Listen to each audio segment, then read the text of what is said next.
What's going on, everybody? Welcome to another episode of CTM Sports as we go live. Thanks for watching this channel. Thanks for who's tuned in, even after this is recorded. Just a guy from Little Rock, Arkansas, making takes on sports as I see what I feel like talking about. And today we're gonna go outside the box, ask a couple questions to make you think a little bit, and also let me know in the comments what you think about some of these things. So we're gonna get right into it. First question: $200 million max extension or mid-level contract with championships or championship rings? Is money more important than rings? Think about that. Let me know in the comments what you think about that. Is money more important than rings? Is it based on the circumstance you're in? Do you rather have rings instead of money? Or is the money more important than the rings?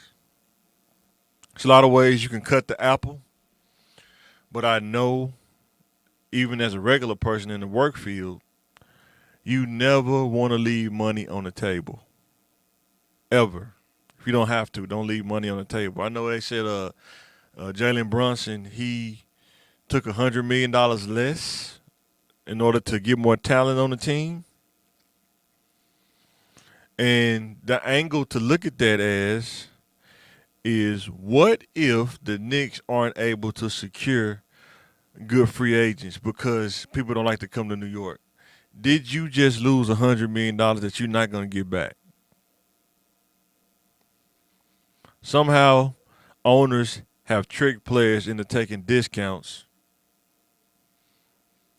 and these players end up being bitter at the end of their career because they took the sucker deal, or some people think the sucker deal, to take less money for them to build a better team. And I don't know. I'm just saying, I would never leave money on the table because you just never know how your body will hold up. You know, everybody's not built like a cyborg like LeBron. It's just not realistic.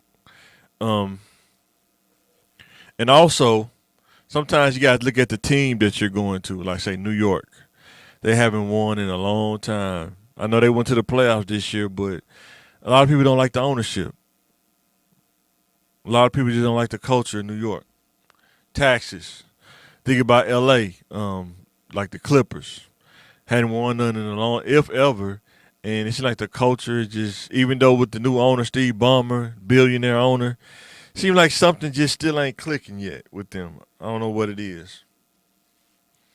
You think about Kawhi Leonard when he won a championship in Toronto, came a free agent that summer, could have went to the Lakers, played with LeBron, decided not to go. They probably would have won multiple championships, both of those dudes on the same team. But he decided to go to the Clippers where they offered him more money and more perks. So you look at that situation as a case study. Did he want more money, or did he think actually think they was going to win a championship? Like, realistically, did you think the Clippers was going to win the championship? Or did he go there just to be the man, get the money, and be the man of the team and still be close to home in L.A., where he grew up at? So it's something to think about. Would you want the max extension, or would you want the mid-level contract with championships? Let me know what you think in the comments.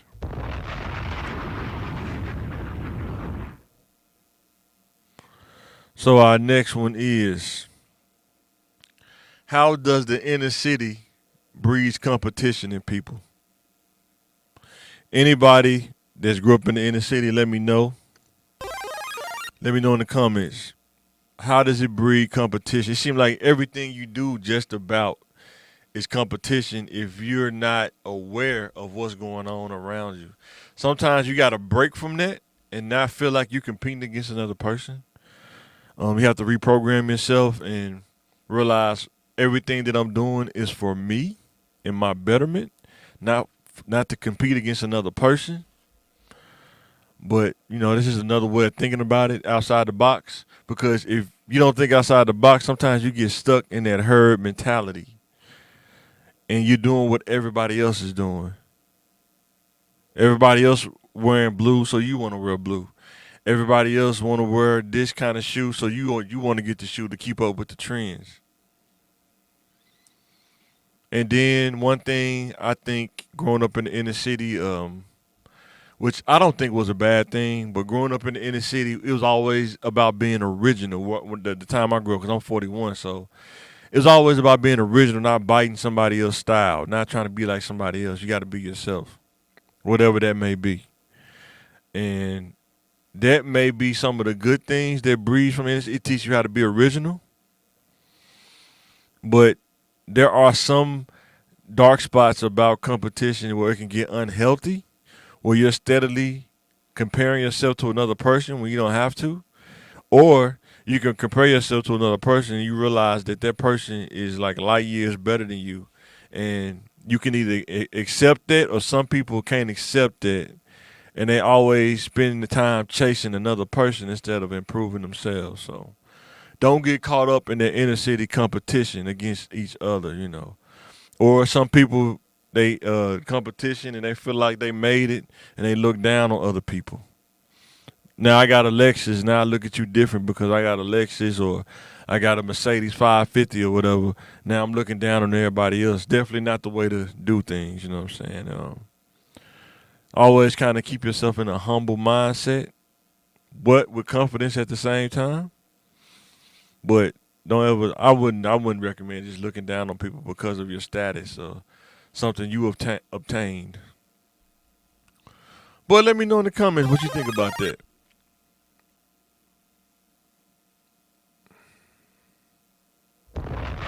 Go to our next topic.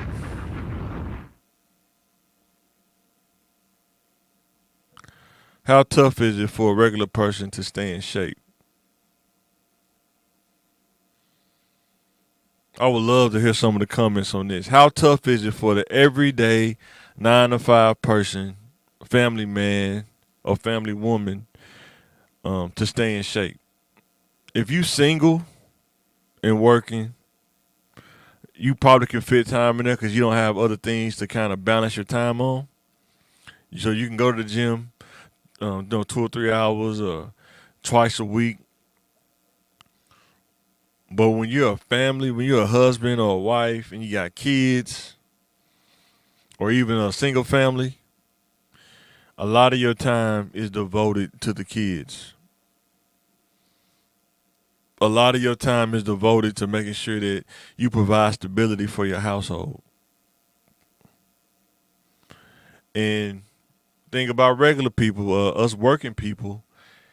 You have to be careful about the career field that you're in or the job field. You could get the wrong job, and that job can impact what shape that you're in.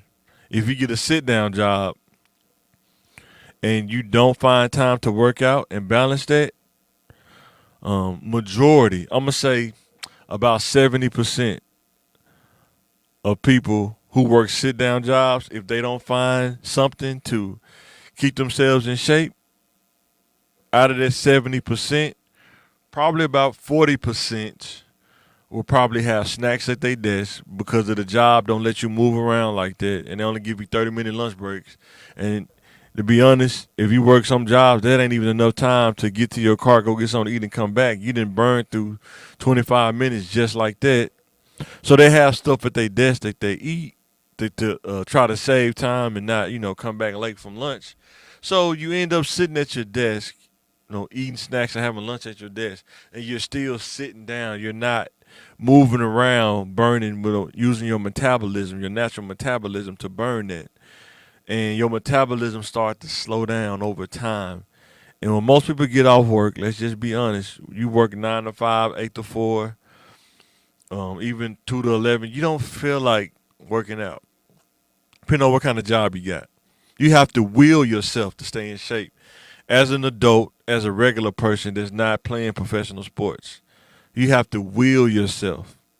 Not easy to do, not easy to maintain the discipline, but if you figure it out,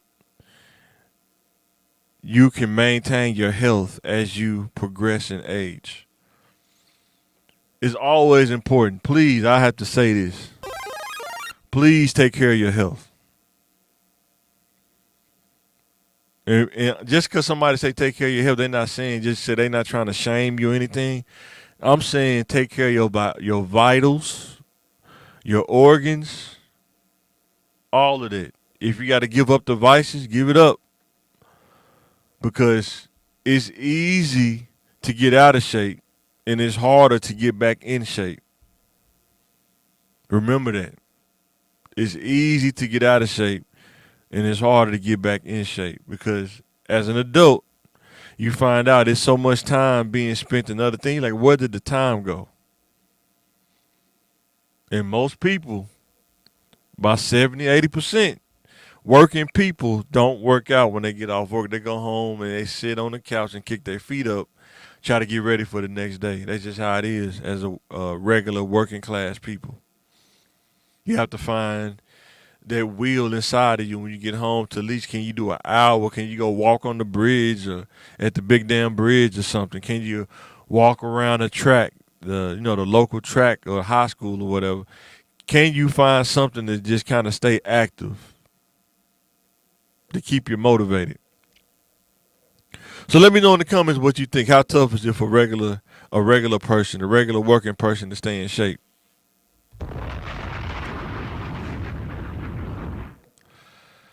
The next one. How do you gauge your individual improvement? Players, they keep stats. Points per game, rebounds per game, assists per game, your plus minus efficiency now. I think that's one of the stats now. Um, Steals,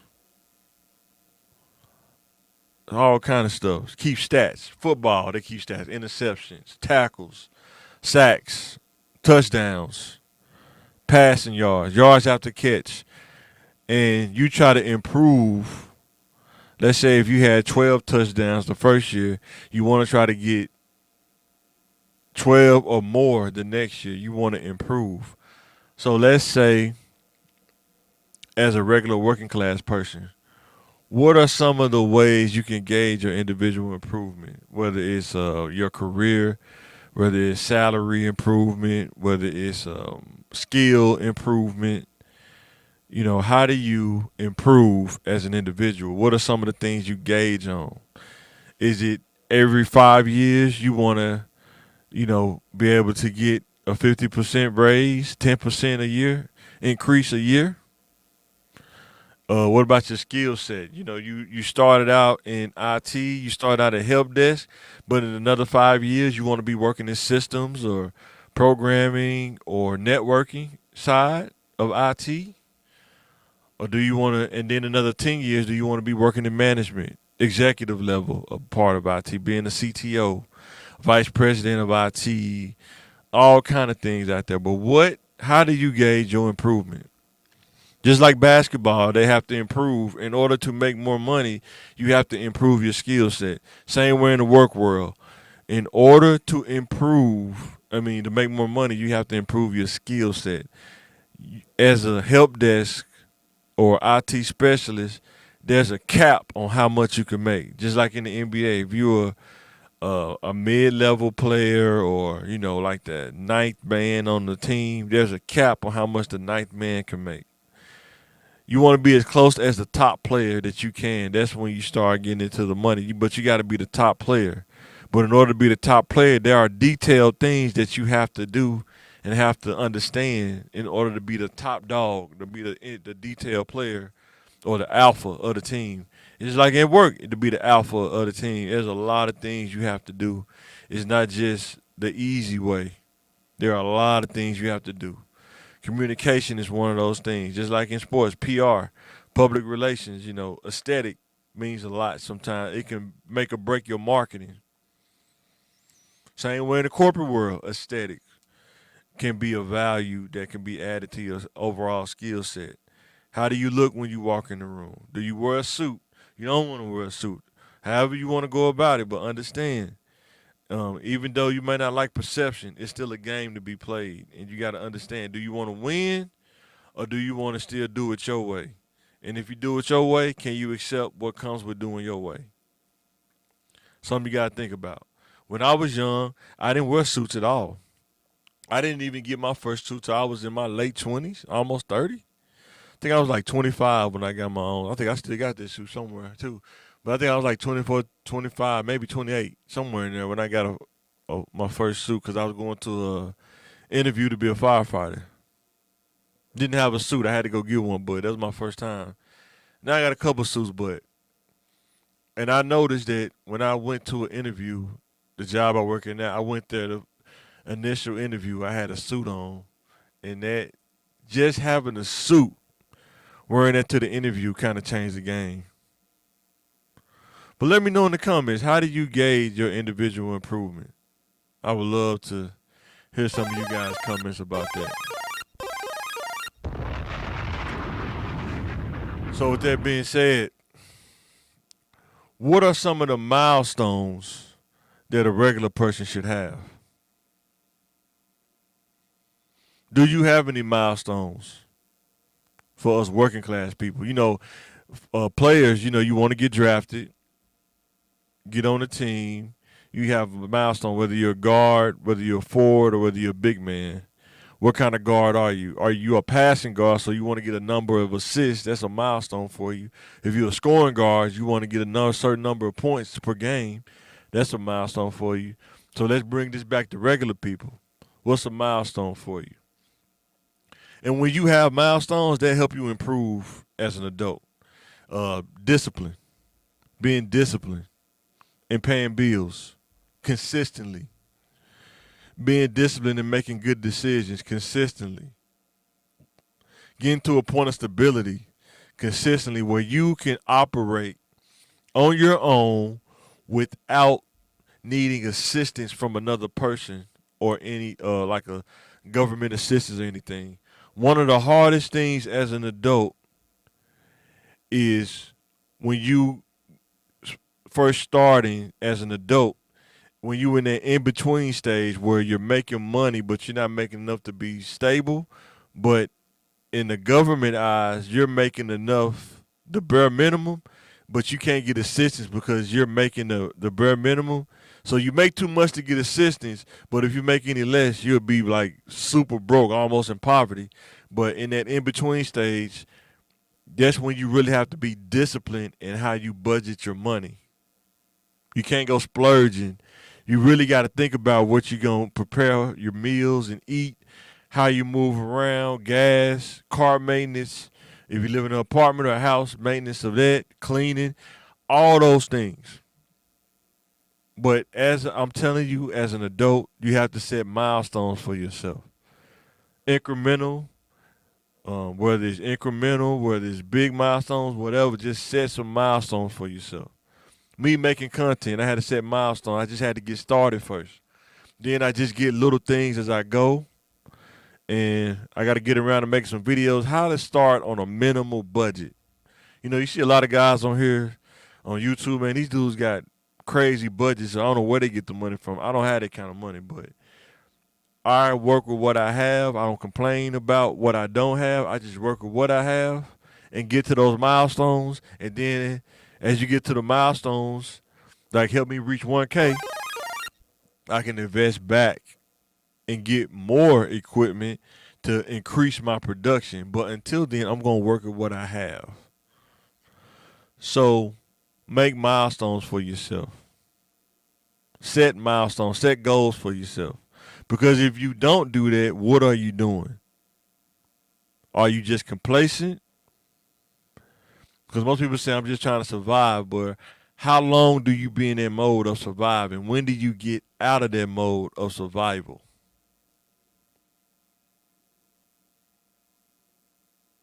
Let me know in the comments. And some people say, I can't go to school because sometimes you got to eat before you can go to school. And my challenge to you is, how can you make it to where you can do both? Go to school or educate yourself and eat at the same time. Guess what? You may not be eating gourmet stuff. You may be eating ramen noodles. You may be eating salads. Boil some eggs, get some lettuce, bacon bits or whatever. Salad time. lunch meet time, and to help you get to that milestone. But if you never set any milestones, sometimes you can get stuck in that survival mode. So with that being said, I just wanted to make some topics to think about today. Go back, whoever come back and watch this, thanks for watching. I thank everybody for watching the CTM Sports. And we're finna get ready to load up and talk about college football, NFL. It's coming down the pipe. I may let me know in the comments what you want to see. I may do some previews of some college teams, something like that, and look at some college teams rosters and see, how they look and stuff like that. So I think that'd be pretty cool. And do some breakdowns of some teams and stuff like that. But let me know in the comments. Let you know what you think about these topics. Would you like to hear more of these topics, the outside the box topics of things to think about, whether you're an athlete or a regular working person? Because everybody's not an athlete. I know we watch athletes all the time as entertainment, but as a regular person, sometimes sports and life is like a parallel analogy, and relating those two things together to understand how you can dissect life and become good at different aspects. So with that being said, thanks for watching CTM Sports. Thanks for hitting that subscribe button. Thanks for hitting the share button. And also turn the notifications on so when I go live, you can be notified. And this is Mike, and I'm signing out.